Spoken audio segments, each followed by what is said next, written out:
Inverter के उत्ते आ गए फॉल्ट क्यों आना पे। अस्सलाम वालेकुम जनाब, क्या हाल है? खैरियत है? ठीक ठाक है? तबीयत से ठीक है? मैं हम मोहम्मद हुसैन तो तुसा देते पे YouTube channel Shaji solar system.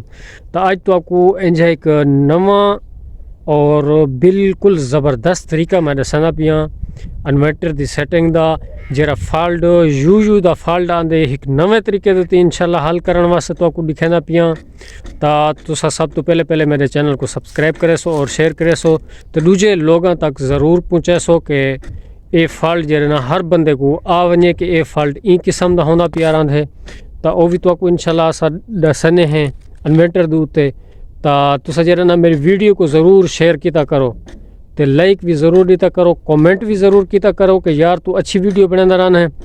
तो ये जरी वीडियो मैं बनाना पिया इतनी मेहनत करके इतने यो करके तो आपको दिखाना पिया कि ये फॉल्ट जरा इन्वर्टर का है ये क्यों आंदे और केरी वजह की आना पाए। तो चलो जुलते हैं इन्वर्टर दूते इन्वर्टर च बन के सेट करें हैं ई फॉल्ट को दिखेने ई सामने ई सोलर दूते इन्वर्टर लगा पाए तो चला के तो आपको दिखेने हैं और तुसा वीडियो दे रहो तो ऐसा इंशाल्लाह तो आपको सेटिंग दसने है मुकम्मल। जरा ना इन्वर्टर दूते आ गए हैं इन्वर्टर तो आपको चला के दिखेने हैं कि ये फॉल्ट क्यों आना पाए, ये यू दा फॉल्ट आना पाए। ये तो आपको एक नवे तरीके नाल फॉल्ट सेट करने का तरीका दसने हैं कि ये सेट किवें थी नजर आंदा है। अच्छा इहदे जेड़े तरीके हैं ना इहदे दो तरीके हैं। एक तो तरीका है ई प्रोग्राम में वन के ते इत्था सेट करना पौंदा है, ठीक है, समझ आनी पी उस को। तो सामने ये PB01 वाला प्रोग्राम वाला यहाँ है बटन उकलो बाद असा वैसू PB4 दे विच इत्था 85 ये भी प्रोग्राम सेट है तो 50 वाला भी सेट है, 40 ते खड़े थी 50 ते कर भी ये सेट है मुकम्मल, ठीक है ना। ये एक सेटिंग इन थी वेंदी है तो दूजी सेटिंग जो है ना वो तो आपको असा दसने हैं कि वो सेटिंग किवें थी है।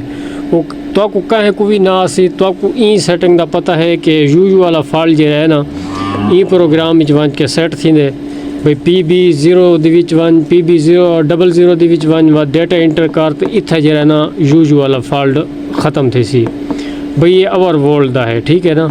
लेकिन इन ये ठीक नहीं थी ना पिया तो हूँ अस तो ठीक करके दिखेने हैं। ये वैसो असा प्रोग्राम वाला बटन में रसो प्रोग्राम को बाद असा वैसू P2 दे विच आके डेटा इंटर करे सो डेटा को बाद P200, ठीक है ना। जी 0 हल्दी पई है इको असा 1 करे सो 1 करके डेटा इंटर करे सो डेटा वन के इत्था इंदे हैं किलोवाट। तो असा जरा ना इको वाला सेट करने हैं कि ये किवें सेट चलती है, ठीक है। ये जरा शिफ्ट वाला बटन दबेंदे खड़े हैं इंदे नाल ये उत्ते तले थी 11 किलोवाट वाला इको असा डेटा कर छोड़े सो, ठीक है। तो हूँ वाला अस चला के दिखेंदे हैं कि हूँ बिल्कुल ये चलता वेंदे सिस्टम डिठे ने ये सामने चलता वेंदे बिल्कुल बंद नहीं सी। तो वाला तो आपको ट्राई करके दिखेंदे हैं कि इहदे विच ये किवें सेट था। सेट इवें था कि यू वाला फॉल्ट जो है ना 2-3 किस्म का है पिया, ठीक है, 2 किस्म का फॉल्ट है। तो असा जरा ना वाला तो आपको दिखेंदे पे हैं ऊ ऑप्शन आने पे हैं ये सामने ऑप्शन आगे डेटा इंटर कर छोड़े से हूँ जिमें भी असा एक रन करे सू यू दा फॉल्ट आवे सी एक तो इन निकलता रहा है फॉल्ट।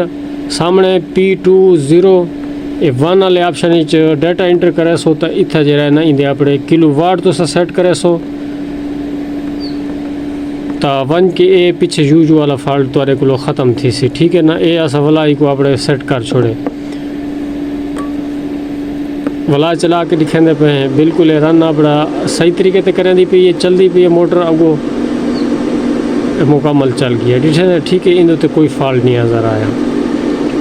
तो बिया जरा है असा करने PB दे विच यू दा फॉल्ट ख़त्म थी रहंदे, लेकिन अगर उनदे च ख़त्म न थी तो ई ऑप्शन ज़रूर तुसा करे सो लाइक भी ज़रूर दे सो और कमेंट भी ज़रूर करे सो और बाय दूजे आदमी तक भी ज़रूर पूछे सो।